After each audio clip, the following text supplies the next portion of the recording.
guys, I'm Jen, the Social Girl Traveler, and thanks for jumping on my YouTube channel. Guys, I'm gonna make this quick vlog on solo traveling and what you need to know about solo traveling. So Eric asks how I manage to secure my stuff when I'm on the beach or I'm going in the water. Like, I don't bring anything the first time I go to the beach. Usually it's just a towel and maybe some pocket change, enough to get a bottle of water, a taxi home for an emergency, or whatever the case is. I usually try to sit next to couples, and I try not to stick out like a sore thumb. That goes with anything, whether you're walking in a market or you're on the beach, it doesn't matter. So it's really important to keep that in mind. And the second time I go back, what I try to do is maybe just bring the GoPro or just have my cell phone. But yeah, I don't try to bring a lot of stuff with me, especially if I'm traveling by myself. I definitely try to make friends so that if I go to the beach the second time around, I'm not by myself. I think that helps a lot. And in my circumstances, it's kind of worked out that way. John asks, how do I travel and stick to my budget? Well, John, that's a very good question as well. Practice. Before I start traveling, I start sticking to a budget way beforehand. But my biggest advice to somebody that is headed on a long solo trip is to start practicing now how to budget. That is one of the hardest things in traveling because you want to do everything and you should do everything, but looking for deals and learning to manage your money really, really helps a lot. Another question John asks is, how do I keep from getting sick? That's a tough one. Know your body. Know what you can handle. If you can handle spicy foods, go for it. If you can't, don't have them, because chances are you will get sick. Yeah. Next question comes from David. He asked a very good question. I love this question, Dave. Thanks for asking. Have you ever found yourself in a situation where you have to communicate, where you can't communicate verbally, but you've had to communicate some way or another? That's a great question. Yes, literally sign language.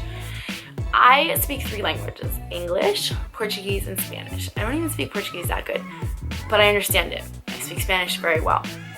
But if any of those 3 languages don't work in the country that I am in, it's phone time, it's charades time, it's drawing. What do they call it? Pictionary? Pictionary, right? When you draw. When you draw what you're trying to say. Well, literally, that's what I would do. And it's happened to me plenty. The next question comes from Kelly. Kelly, this is a great question. So happy that you asked this. As a solo traveler, how do you avoid or beat any loneliness that might come along your way? And how do you prepare for it? Well, Kelly, I'll answer your second part first. How do I prepare for a solo travel trip? Well, I've been traveling since I've been traveling my whole life with my family, but when I started traveling solo for the first time, I was 20. And it's about stepping out of your comfort zone, and you have to be prepared to understand that you will feel uncomfortable. You will get nervous, you will be scared. All those things are completely normal. But I did start to prepare myself. I started to hang out by myself, go to the movies by myself. I know that sounds silly, but it's one of my favorite things to do is go to the movie by myself. Sit at a cafe by yourself, read a book, and drink coffee, or have lunch by yourself at a place. All those are little steps to preparing you to solo travel. I think they really help a lot. To answer your second question, how do I beat it? How do I beat being lonely? Well, I have a rule that if I spend more than 2 days depressed, lonely, or kind of sad because I'm alone, I force myself to get out of it. I stay in a lot of bed and breakfasts, like hotels, so I have my own space and I am by myself. Now, if I stay too many of those nights consecutively in those types of places, I do get lonely. So what I try to do is stay at a hostel. So maybe it's 1 or 2 nights I'll stay at a hostel. And guaranteed to meet people when you stay at hostels. Like, it's almost inevitable. You can't help it unless you get like a single room all to yourself. But for that, just get a hotel room. They're probably nicer. So, just saying. The second way is I don't think about it too much. I try to keep myself busy. Whenever you feel really lonely and sad or like homesick, because that does happen, I try to keep myself busy. It's a wonderful experience and a great accomplishment. I promise you do one trip, you'll be addicted to it. The best part about traveling solo is that it's your decision to do whatever you want to do and at whatever time, at whatever cost you want to do, which is really nice. To keep in mind is, how do you make friends?